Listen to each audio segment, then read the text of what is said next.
Veronica storms across the grass, glaring at Mia's purple backpack. "No junk here," she hisses, grabbing it. She tears it open, pulls out the humming heart device, and slams it to the ground. Mia cries out, her chest tightening as her lifeline breaks Veronica's. Cold rage stealing a girl's breath. Before watching full video, comment below from you watching. Also like and subscribe for more emotional stories. The Chase family lives in Oak Hills, a picture-perfect neighborhood where every lawn is trimmed and every mailbox matches. But behind the tidy hedges, the Homeowner Association rules with a tight fist, watching every move. Mia, their 12-year-old daughter, carries a secret in her purple backpack. A 100,000 artificial heart device. It's the only thing keeping her alive. With her congenital heart failure, a condition that steals her breath, but not her spirit. Mia is a fighter. She's creative, always sketching daisies in a worn notebook. Each petal a quiet escape from her pain.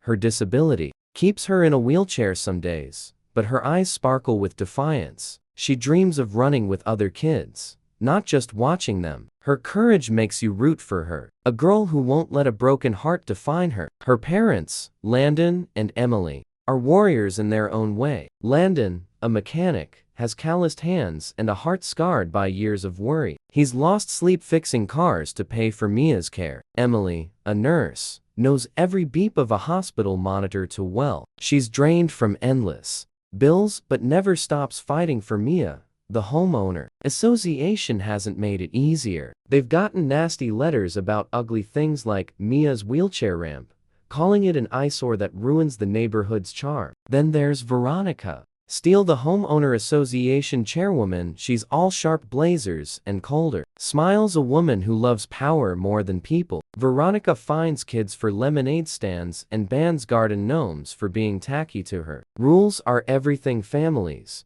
like Mia are just problems to squash. She struts through Oak Hills like a queen, blind to the pain she causes. On April 8, 2025, the morning sun bathes Oak Hills in a soft glow. But there's no warmth for the Chase family. Landon kneels on their front lawn, tightening the straps of Mia's purple backpack. After a grueling hospital night, the bag holds her 100,000 artificial heart, a lifeline for his 12-year-old daughter's failing heart. On the porch, Mia sits in her wheelchair, sketching a daisy with gentle strokes, her face tired but calm. The backpack rests on the grass for just a moment, a fatal pause. Heels click like gunfire. Veronica Steele, the Homeowner Association chairwoman, storms across the lawn, her tablet glowing with bylaws. No trash on the grass. She barks, voice sharp as a blade. Landon stands, heart racing. But before he can speak, Veronica snatches the backpack. "Wait,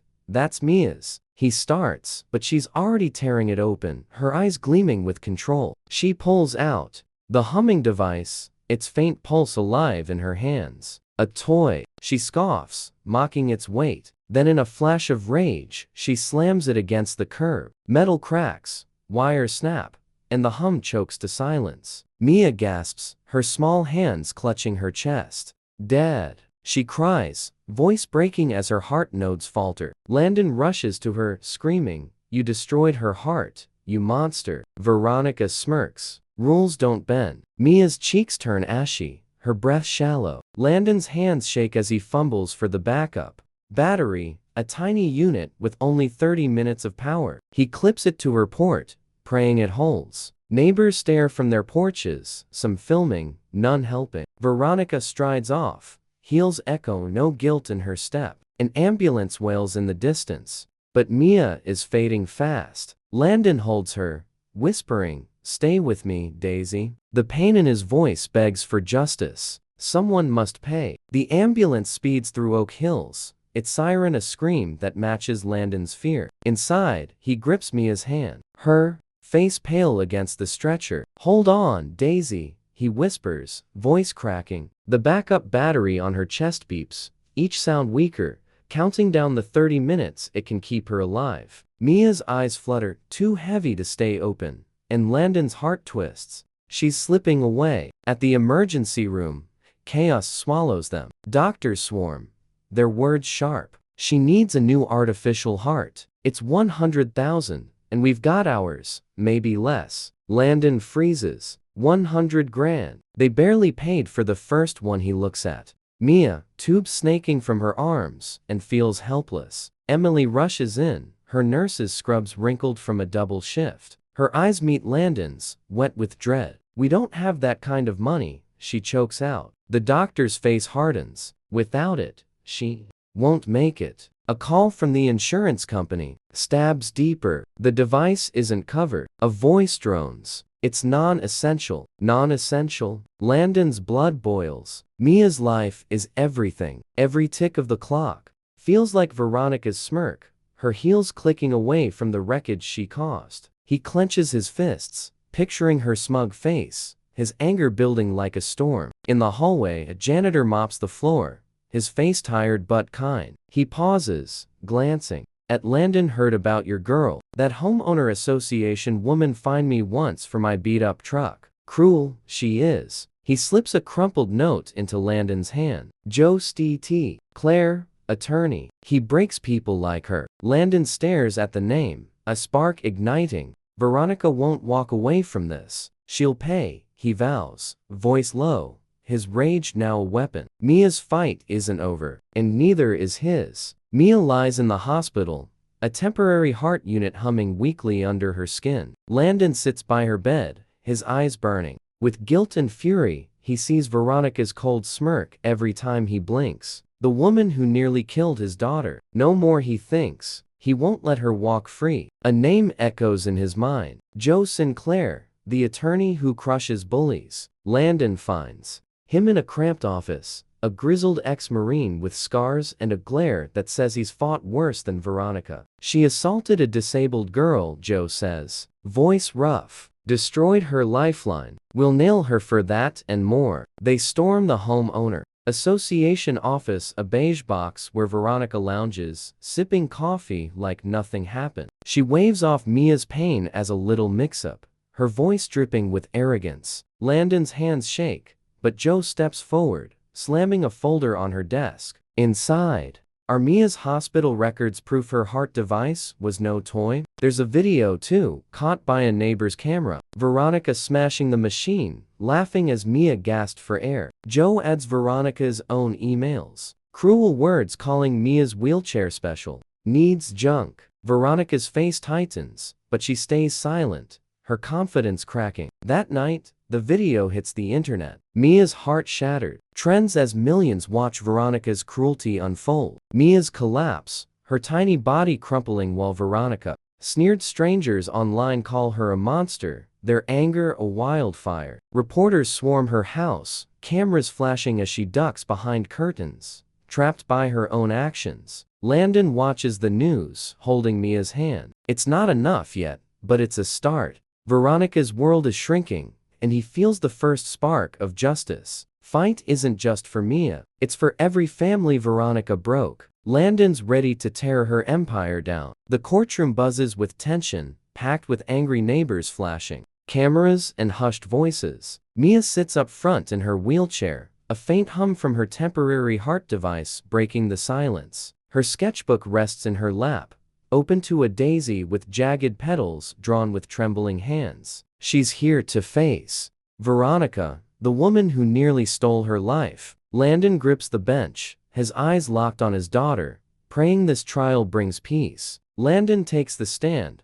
voice steady but raw. "Veronica didn't just break a machine," he says, looking at the jury. "She tried to erase my Mia, my Daisy, like she was nothing." Jurors lean forward, some wiping tears. Mia's pencil pauses, her eyes on her dad, shining with trust. The room feels heavy, every word a weight. Veronica's lawyer stands all slick, smiles, calling it a sad mistake. But Joe St. Clair, the chase's attorney, tears that apart. He shows proof: Veronica's emails finding a veteran for his therapy dog, calling it a nuisance. A paramedic testifies, voice shaking, that Veronica blocked their ambulance, yelling about proper access. While Mia faded, the jury's faces harden. They see her cruelty. Now, the verdict comes fast. Guilty. The judge declares felony assault, destruction of medical equipment, obstruction. Veronica is sentenced to 8 years in prison and a $500,000 fine. Her own money for the pain she caused. Her face drains of color, lips trembling. Before she can stand, police step in, cuffs clicking. The crowd gasps as they lead her out, her head low. No longer the Homeowner Association queen outside. Sirens wail as she's driven to jail. The Homeowner Association board gets hit too, fined $1 million and shut down for good. The judge turns to the Chases. You're awarded $25 million, she says, for medical bills, your suffering, and Mia's future. Landon exhales, squeezing Mia's hand. It's not just money, it's justice. Mia comes home to Oak Hills, her wheelchair rolling over a lawn now free of Homeowner Association rules. She plants daisies and messy rows, each one a quiet rebellion against the past. Her new artificial heart hums strong, a steady song in her chest. In her room she draws a new sketch, a daisy with gears woven into its petals, glowing with life. For the first time in months her lips curve into a real smile, bright as the sun. Landon watches his heart full, knowing his daisy is blooming again. In a cold jail cell, Veronica Steele sits alone, her name now a curse whispered across the country. The $500,000 fine has drained her bank account, leaving nothing but shame. Letters from her family stop coming. They turn away, unable to face her cruelty. Once a queen of control, she's now a shadow, her power buried under the weight of what she did to Mia. Her fall feels like justice, sharp and final. The world doesn't forget Mia. The Mia's heart-shattered hashtag grows, a cry that echoes beyond Oak Hills. Families share their own stories. Homeowner associations finding therapy equipment, banning memorial flowers crushing hope. The anger builds and lawmakers listen. Mia's Law is born, a new rule that stops homeowner associations from targeting medical needs and limits their fines. It's a shield for kids like Mia, proof her pain changed something big in the neighborhood. A mural rises on a community wall, a giant daisy with a mechanical heart. Mia's sketch brought to life in bold colors. Kids leave flowers at its base, calling it Mia's heart. Mia sees the mural and squeezes Landon's hand. It's not just mine, she says softly. It's everyone's. Her words carry hope, a promise that no one else will break. Under petty rules the daisies sway, and Mia's strength shines, a light that outlasts Veronica's darkness. The sky over Oak Hills glows pink as dusk settles, casting a gentle light on Mia's lawn. She wheels out from the house, her purple backpack resting beside her, now stitched with a single daisy patch, a badge of her fight. The bag's zipper glints, guarding her new artificial heart. Its soft humidity pulse in the evening calm. Mia's eyes, once shadowed by fear, sparkle like the first stars above. She's not just surviving, she's shining. Landon steps out, his boots quiet on the grass. He sits next to her, close enough to feel her warmth. Pick a star, Daisy, he says, voice soft but strong. The nickname a promise kept through pain. Mia tilts her head, scanning the sky, then points to a bright speck. Twinkling fiercely, that one, she says, grinning wide. It's mine. It's still fighting. Her words carry a quiet power. A girl who faced darkness and won. Landon's throat tightens, pride swallowing his scars. The hum of Mia's device weaves into the night, blending with chirping crickets and a breeze that smells of freedom. No homeowner association rules bind this moment.